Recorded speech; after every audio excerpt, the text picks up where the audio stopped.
For the peripheral observer, the madness of the past week in the UK might be summed up by a singular image: a group of white men in Leicester doing a Hitler salute.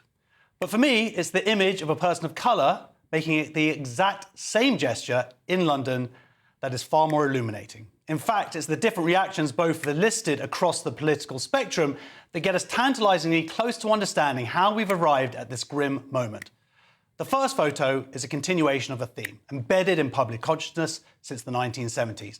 He is the bad man, the bogeyman, the far-right neo-Nazi. You'll get no dissent from me there.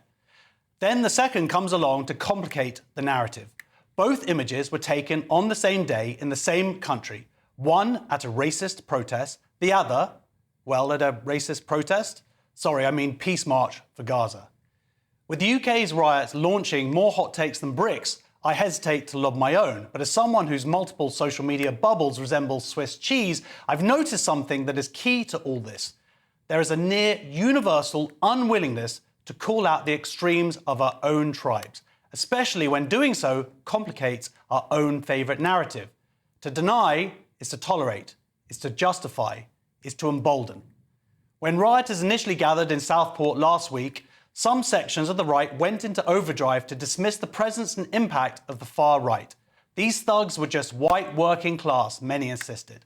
They were shocked and scared and angry by the terrible murder of 3 young girls, or merely frustrated by unfettered immigration.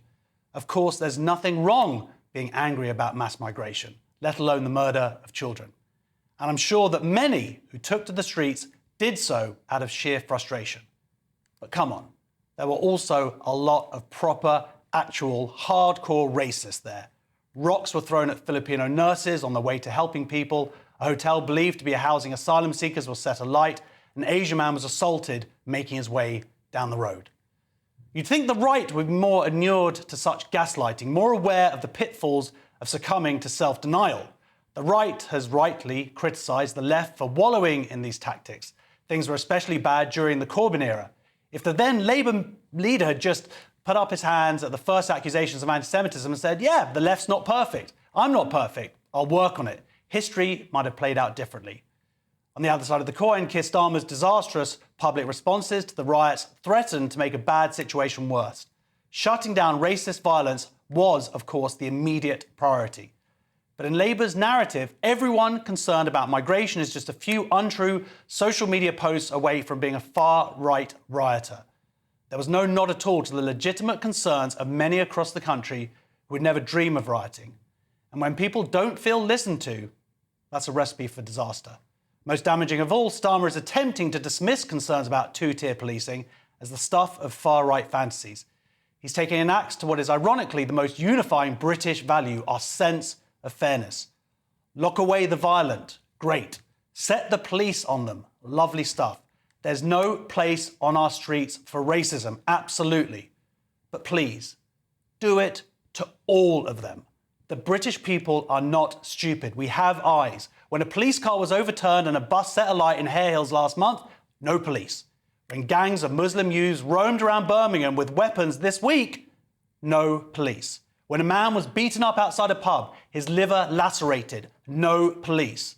When journalists were chased away to chants of F the Jews and their tyres were slashed, no police. No finger-pointing from Starmer, no use of the term far-right either.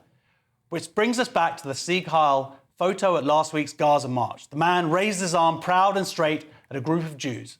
In the background, 2 young women, 2 anti-racists, allies of the same cause, giggle.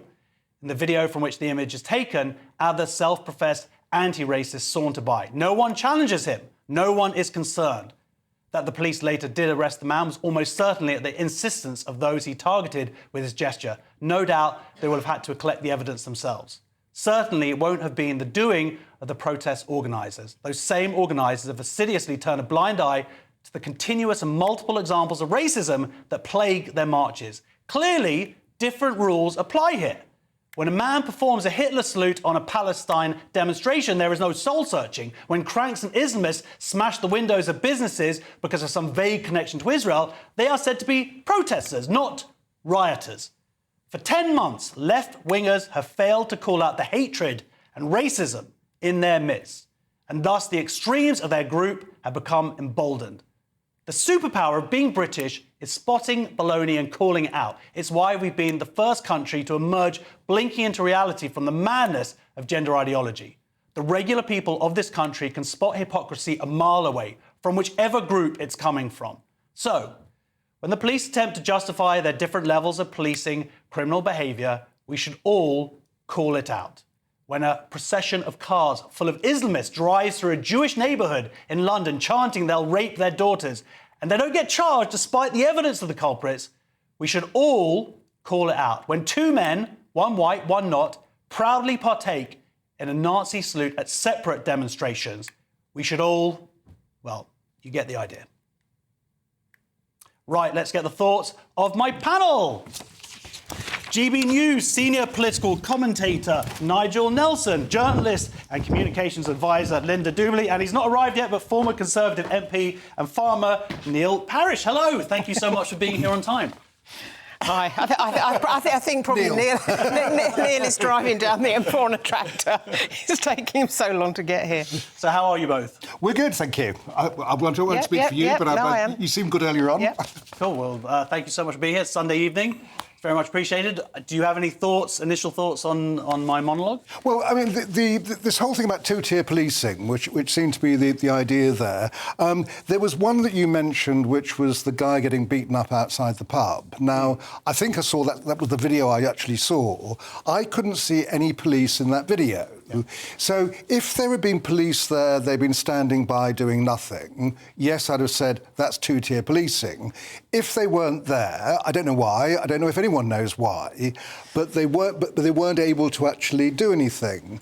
And so when it comes to the demonstrations, the pro-Palestinian marches, I think that the police have to work out, with 300,000 people marching, what they're not going to do is to put public safety at risk. Now, I've covered loads of demonstrations, and some of them have turned into a riot in an instant. It's a bit like a pub brawl. They come out of nowhere, and so the police have to be very careful that what they do is not to actually radge things up.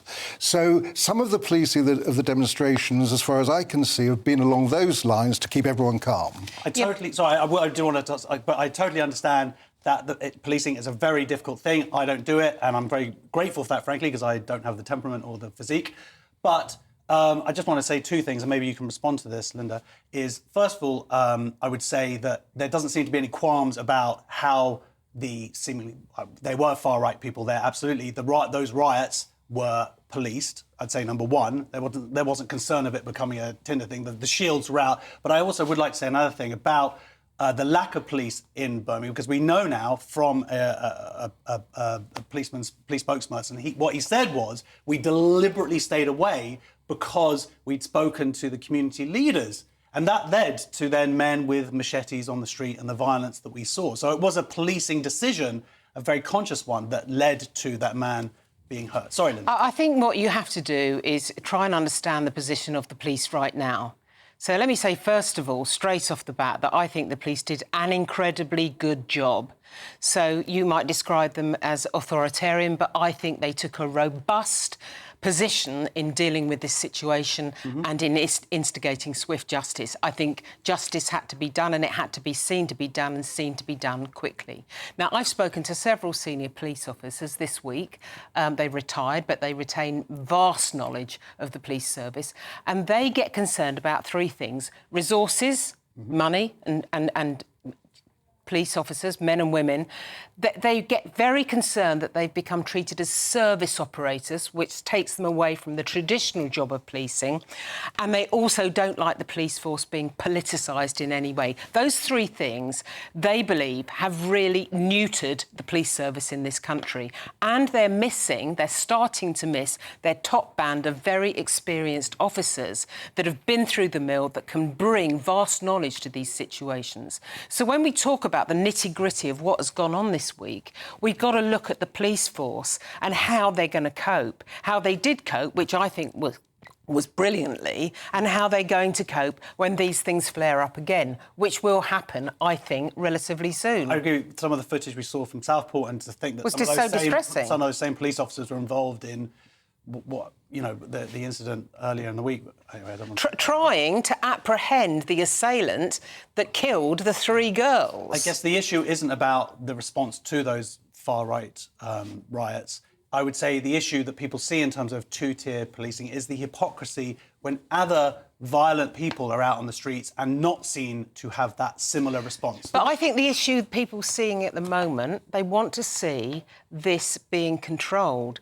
I'm not saying that what you're saying isn't important, but it's a question of timing. What people want to see now is they want to see the police grip the situation, and then they want to see some attempt to address the underlying reasons why it happened. And a question of degree. I mean, the riots were the worst street violence we've seen since 2011.